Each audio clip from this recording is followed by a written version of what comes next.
ಸಂವಿಧಾನ ದಿನದ ಅಂಗವಾಗಿ ಸಂಸತ್ ಭವನದಲ್ಲಿ ಇಂದು ಆಯೋಜಿಸಲಾಗಿದ್ದ ಸಮಾರಂಭದಲ್ಲಿ ರಾಷ್ಟ್ರಪತಿ ದ್ರೌಪದಿ ಮುರ್ಮು ಸದಸ್ಯರಿಗೆ ಸಂವಿಧಾನದ ಪ್ರಸ್ತಾವನೆಯನ್ನು ಬೋಧಿಸಿದರು.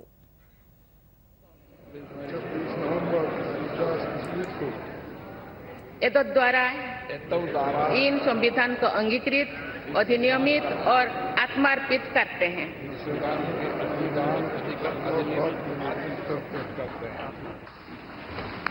ಸಂವಿಧಾನ ದಿನದ ಸ್ಮರಣಾರ್ಥ ನಾಣ್ಯ, ಅಂಚೆ ಚೀಟಿ ಹಾಗೂ ಸಂವಿಧಾನದ ನಿರ್ಮಾಣ ಪ್ರಕ್ರಿಯೆ ಕುರಿತ ಕೃತಿಯನ್ನು ಬಿಡುಗಡೆ ಮಾಡಿದರು. ಸಂಸ್ಕೃತ ಮತ್ತು ಮೈಥಿಲಿ ಭಾಷೆಗಳಲ್ಲಿ ಪ್ರಕಟಿಸಲಾಗಿರುವ ಸಂವಿಧಾನವನ್ನು ಬಿಡುಗಡೆ ಮಾಡಿದರು. ಸಮಾರಂಭದಲ್ಲಿ ಉಪರಾಷ್ಟ್ರಪತಿ ಜಗದೀಪ್ ಧನ್ಕರ್, ಲೋಕಸಭಾಧ್ಯಕ್ಷ ಓಂ ಬಿರ್ಲಾ, ಪ್ರಧಾನಿ ನರೇಂದ್ರ ಮೋದಿ, ಸಚಿವ ಜೆಪಿ ನಡ್ಡಾ, ಸಂಸದೀಯ ವ್ಯವಹಾರಗಳ ಸಚಿವ ಕಿರಣ್ ರಿಜಿಜು, ವಿರೋಧ ಪಕ್ಷದ ನಾಯಕರಾದ ಮಲ್ಲಿಕಾರ್ಜುನ ಖರ್ಗೆ, ರಾಹುಲ್ ಗಾಂಧಿ ಮತ್ತಿತರ ಗಣ್ಯರು ಉಪಸ್ಥಿತರಿದ್ದರು.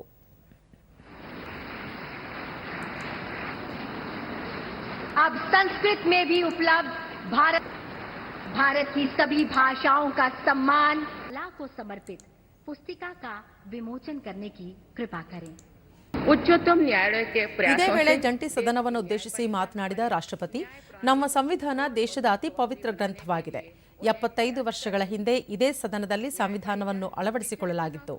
ಸಂವಿಧಾನ ನಮ್ಮ ಪ್ರಜಾಪ್ರಭುತ್ವದ ಆಧಾರಶಿಲೆಯಾಗಿದೆ. ವ್ಯಕ್ತಿಗತ ಮತ್ತು ಸಾಮಾಜಿಕ ಹಕ್ಕುಗಳನ್ನು ಸಮನ್ವಯಗೊಳಿಸಿರುವ ನಮ್ಮ ಸಂವಿಧಾನ ಜೀವಂತ ಹಾಗೂ ಪ್ರಗತಿಶೀಲ ದಾಖಲೆಯಾಗಿದೆ. ಸಂವಿಧಾನದ ಮೂಲಕ ಸಾಮಾಜಿಕ ನ್ಯಾಯ ಹಾಗೂ ಅಭಿವೃದ್ಧಿಯಲ್ಲಿ ಎಲ್ಲರನ್ನೂ ಒಳಗೊಳ್ಳುವ ಗುರಿಗಳನ್ನು ನಾವು ಸಾಧಿಸಿದ್ದೇವೆ ಎಂದು ಹೇಳಿದರು. ಭಾರತ ಪ್ರಜಾಪ್ರಭುತ್ವದ ತವರಾಗಿದೆ. ಸಂವಿಧಾನದ ನಿರ್ಮಾಣದಲ್ಲಿ ಪ್ರಮುಖ ಪಾತ್ರ ವಹಿಸಿದ ಡಾಕ್ಟರ್ ಬಾಬು ರಾಜೇಂದ್ರ ಪ್ರಸಾದ್, ಬಾಬಾ ಸಾಹೇಬ್ ಅಂಬೇಡ್ಕರ್ ಹಾಗೂ ಸಮಿತಿಯಲ್ಲಿದ್ದ 15 ಮಹಿಳಾ ಸದಸ್ಯರು ನೇಪಥ್ಯದಲ್ಲಿ ಕೆಲಸ ನಿರ್ವಹಿಸಿದ ಅಧಿಕಾರಿ ವರ್ಗವನ್ನು ಇಂದು ಸ್ಮರಿಸಿಕೊಳ್ಳಬೇಕಿದೆ.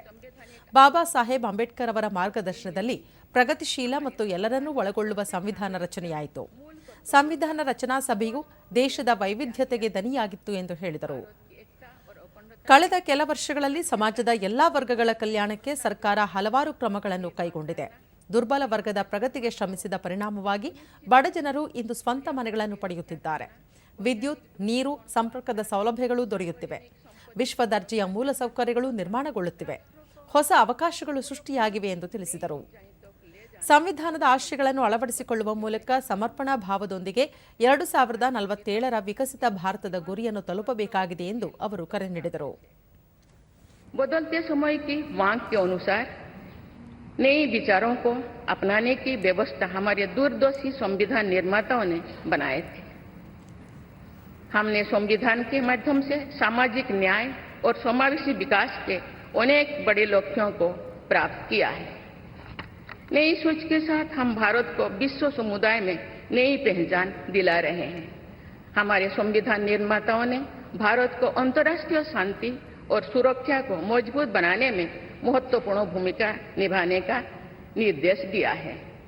आज एक अग्रणी अर्थव्यवस्था होने के साथ साथ हमारा देश विश्व बंधु के रूप में ये भूमिका बेखूबी निभा रहे हैं. ಉಪರಾಷ್ಟ್ರಪತಿ ಜಗದೀಪ್ ಧನ್ಕರ್, ಸಂವಿಧಾನದ ನಿರ್ಮಾತೃರಿಗೆ ನಮನಗಳು. ನಮ್ಮ ಸಂವಿಧಾನ ದೇಶದ ನಾಗರಿಕರಿಗೆ ನ್ಯಾಯ, ಸಮಾನತೆಯನ್ನು ನೀಡುತ್ತದೆ.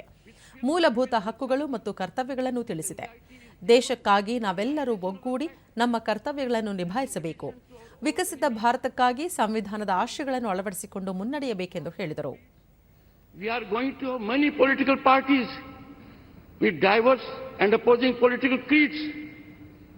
Will Indian place the country above their creed, or will they place creed above the country? Honorable members, Dr. Ambedkar further exhorts, I quote, I do not know, but this much is certain, that if the parties place creed above country, our independence will be put in jeopardy a second time and probably be lost forever. This eventuality we must all resolutely guard against. We must be determined to defend our independence with the last drop of our blood. Unquote. ಲೋಕಸಭಾಧ್ಯಕ್ಷ Om Birla, ಇಂದು ದೇಶಾದ್ಯಂತ ಸಂವಿಧಾನ ದಿನವನ್ನು ಉತ್ಸವದಂತೆ ಆಚರಿಸಲಾಗುತ್ತಿದೆ. ಸಂವಿಧಾನವು ನಮ್ಮ ಜನರ ಪರಿಶ್ರಮ, ತ್ಯಾಗ, ಜಾಣ್ಮೆ ಮತ್ತು ಸಾಮರ್ಥ್ಯದ ಫಲಿತಾಂಶವಾಗಿದೆ. ಸತತ 3 ವರ್ಷಗಳ ಕಠಿಣ ಪರಿಶ್ರಮದಿಂದ ದೇಶದ ಭೌಗೋಳಿಕ ಮತ್ತು ಸಾಮಾಜಿಕ ವೈವಿಧ್ಯತೆಯನ್ನು ಒಂದೇ ಎಳೆಯಲ್ಲಿ ಬೆಸೆಯುವಂತಹ ಸಂವಿಧಾನವನ್ನು ರಚಿಸಲಾಗಿದೆ. ಎಲ್ಲಾ ಸಂಸದರು ಸಂವಿಧಾನ ಅಳವಡಿಕೆಯ 75ನೇ ವರ್ಷವನ್ನು ತಮ್ಮ ಕ್ಷೇತ್ರಗಳಲ್ಲಿ ಅರ್ಥಪೂರ್ಣವಾಗಿ ಆಚರಿಸುವ ಮೂಲಕ ಬಾಬಾ ಸಾಹೇಬ್ ಅಂಬೇಡ್ಕರ್ ಅವರ ನೇತೃತ್ವದಲ್ಲಿ ರೂಪುಗೊಂಡ ಸಂವಿಧಾನದ ಆಶಯಗಳನ್ನು ಜನಸಾಮಾನ್ಯರಿಗೆ ತಲುಪಿಸಲು ಮುಂದಾಗಬೇಕೆಂದು ಕರೆ ನೀಡಿದರು.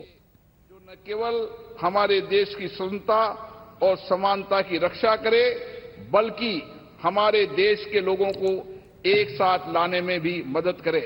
हमें बाबा साहब अंबेडकर जी के इन्हीं शब्दों से हमारे महान संविधान निर्माताओं के भारतीय समाज के प्रति दृष्टिकोण को समझना चाहिए. हमारा संविधान वसुदेव कुटुंबकम यानी संपूर्ण विश्व एक परिवार है के सिद्धांत का अनुसरण करने की प्रेरणा देता है. संवैधानिक मूल्यों के प्रति हमारी गहरी प्रतिबद्धता है. विश्व पटल पर इसी कारण भारत की छवि बहुत मजबूत हुई है.